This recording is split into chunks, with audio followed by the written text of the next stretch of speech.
So, kind of tell me your history in law enforcement and how you ended up here. Okay, so I first started in Nacogdoches, and I worked at the jail there for 2 years. Then I went to the academy. I worked for Lufkin PD for 21 years. I retired. Then I reserved for the Nacogdoches Sheriff's Department, and then I came here in 22 as a reserve. And then in 2023, I asked if I could take a position as a patrol deputy and use it as a mental health deputy. So before we had the grant with Birch Center, I already had started dealing with the individuals with who suffer from mental illness. What kind of drew you to law enforcement? I know it's a cliche, but just being able to help people. And now that I'm older and more mature, helping people, especially in this position, who don't have a voice or that need someone to advocate for them for their mental health. Because being in a rural community, we have very little resources, but what we do have, the Birch Center and Oceans, having that relationship to promote mental health and being able to collaborate and help with those resources. And so that we can, the whole purpose is diverting, keeping people who are in crisis out of the hospitals and out of jails. And that's the biggest thing, because I put myself in that position and think, if you're in crisis, do you want to sit at the hospital and wait for someone to do an evaluation on you, and then you have to wait for transportation if they do recommend a higher level of care, or sit in jail because you've committed a crime? So that's what we're trying to bypass. And I really do think, 10 years ago, no one wanted to talk about mental health. It was a stigma, and now it's getting better. And I think the more we're out there in the community with fundraisers, and I'm a part of NAC Safe Place, and I speak at the vigil here for suicide awareness. So those things are really important for people, just to come together and go, hey, we're all struggling. It's okay to not be okay. Mm-hmm. What need is there in Angelina County or in East Texas? I wish that we had more resources as far as places to take individuals that are closer. I mean, we do have Oceans and we do have MHEC, but most of the time, because of the limited space, we have to take them to Conroe or Houston. And so then again, you're in crisis, and now you're sitting in a vehicle for 2 hours to get there. So I wish that there was something local that could hold more individuals to help them. And what are some of your day-to-day duties? Let's see. So I have a file of, I look at high risk individuals that I have dealt with. Either the deputies have contacted me and said, hey, they need follow-up. Dispatch advises me, hey, we had this caller, they've called 5 times, they're seeing things in their house. So I would normally go make contact with them at their residence, talk to them, kind of ask, hey, I'm here on a follow-up to help you. Tell me how I can help you, and go from there. See if they do need assistance as far as with mental health. And then I contact Danielle. Danielle's been, you met her today. She's great. She has helped me and has taught me a lot about the mental health and the different avenues that we have to go to get them help. But making phone calls, I've already had 2 people in here today talking about someone who has dementia, so I'm trying to help with that, get her to appointments, getting her medication, and it's just following up with people who might forget about their medication, people that maybe need transportation to court or to their appointments, outpatient, because a lot of them, they don't have a lot of support. And like I said, I want to be their voice. And I tell them, yes, I'm a deputy, but I'm here for you. I want to speak for you because you can't. And it is a job that it does take a lot of patience, and I'm learning gradually as far as that goes, but it's the outcome of some of the success stories. It's worth it. And you mentioned Danielle from the Burke Center. How has your position changed ever since that grant was awarded? Just the communication with the other, like I said, with Oceans and Burke, how we get together quarterly, and everybody, like the hospitals, Burke Center, Oceans, some of the doctors, the judge, we all get together and try to come up with a plan to help if there is an existing, say an emergency, someone that we need assistance with. It's just kind of coming together and working together for that. And that's community. That's what it's all about, because that's what it takes. It's not just one person, it's everybody together. And I have to say, I wouldn't have this position if it wasn't for the sheriff who believed in the program. You have to have someone who believes in it. And when I first came to him, he's like, there's a need for it. He knew there was a need for it, and he just kind of let me go. Mm-hmm.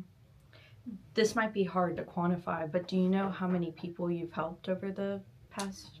So I will and I have numbers here.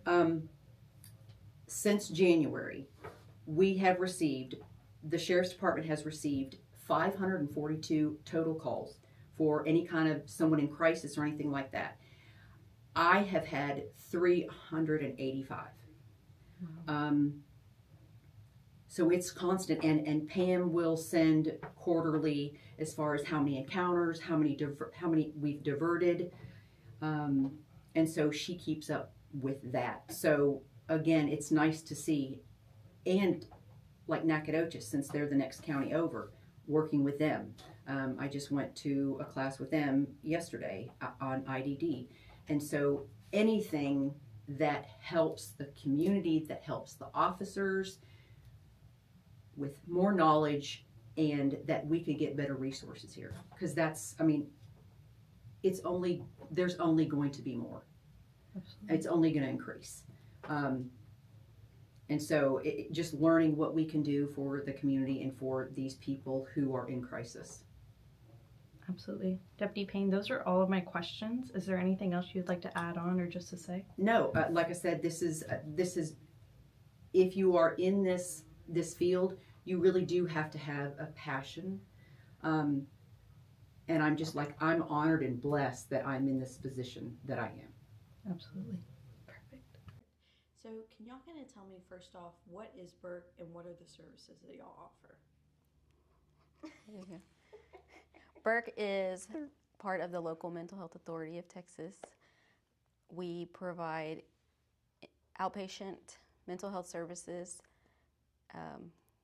acute crisis services, whether that be in the community or other like jails, hospitals, things like that. Mm-hmm. We also provide services through the LIDA, which is the IDD authority, mm-hmm. as well as early childhood intervention services. We do a variety of things. And how does that kind of play into the mental health deputy position? Okay, so the mental health deputy program is funded by the mental health grant for justice-involved individuals through Texas Health and Human Services. So what our program is meant to do is really connect law enforcement and mental health services to get people the help that they need when they're experiencing a mental health crisis, so that not every situation has to end up in jail or a trip to the emergency room. Mm-hmm. And talking about your role, how do you kind of work with the officers here? The officers or deputies and I, we have a good working relationship. I do training for mental health officer, crisis intervention training. This ensures that when officers are responding to calls, that they are treating people who are in a crisis differently than they would treat somebody who may be committing a crime, because mental health is not a crime. So there's a lot of training focused on rapport building and interacting and good safety measures to prevent any unneeded further crisis. Gotcha. How much is that grant, and kind of where does that go? Okay, so for this year, our grant allowed us to have about $573,000, and what that does is really support the work that, like Deputy Payne is doing out there in the community, but that is spread across the other participating counties as well, not just Angelina. There are 4 others that participate, so that really helps us support law enforcement and mental health services and getting those people connected to treatment and staying connected to treatment. Absolutely. And from my understanding, Deputy Payne has been working with y'all since 2023. How Yeah. has she kind of been in this role? Well, Deputy Payne really is, she really is the relationship with Angelina County and Burke in action. What she does in the community every single day is just help people get connected to the treatment that they need and stay connected to what they need and support them in their journey to living a much happier life and healthier life. And that helps us in turn because it lives up to our mission, which is working together to improve lives. And that's exactly what she's doing. Absolutely. Do you have anything to add on to that? Jennifer does a really great job. She's very communicative with Burke. Anything she needs, she and I have a daily conversation because she knows that if she needs anything, she can reach out to us, and then vice versa as well. It's really beneficial, this program, because it really helps the community as well as Burke, and it also brings a human element to the badge, where people are not just seeing, hey, this is law enforcement, this is somebody you get in trouble with, these are the deputies that are wanting to help others who are in crisis. Absolutely. And y'all talked a little bit about other counties participating in it. We saw that Nacogdoches County may also do the program. Is that a new partnership, or? No, no. They've been involved since the start of the grant as well. Not as long as Angelina County. Angelina County started way before the grant, but all of these counties, our relationship started way before the grant was even thought of. We mutually saw the benefit of having Burke and our county law enforcement work together to help serve those individuals that may be experiencing a mental health service. So these relationships have been long established. And how important is that for the East Texas region, just to kind of have those officers in the field? I think it makes all the difference in the world. I think when you're experiencing a mental health crisis, having a badge can be very intimidating when you're in that experience. But having someone that understands that you're not a criminal, you're just struggling at that moment and can help you through that process, it really does make all the difference.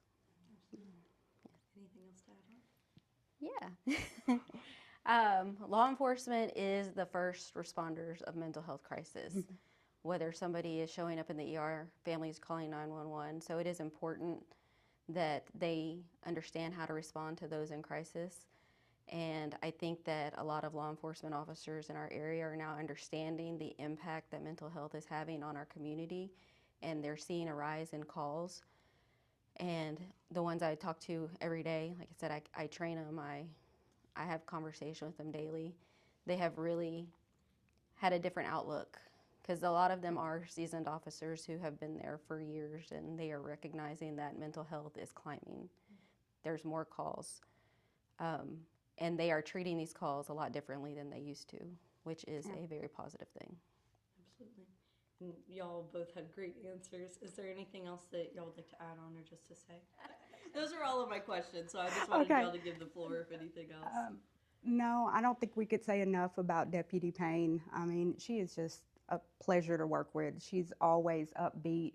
I was just telling Danielle, I don't know when she sleeps. She is just always available. If somebody calls her, she's just always willing to help and be a sounding board or to help get them connected to the right treatment. So we couldn't ask for a better mental health deputy than Deputy Payne in this community. So that's all.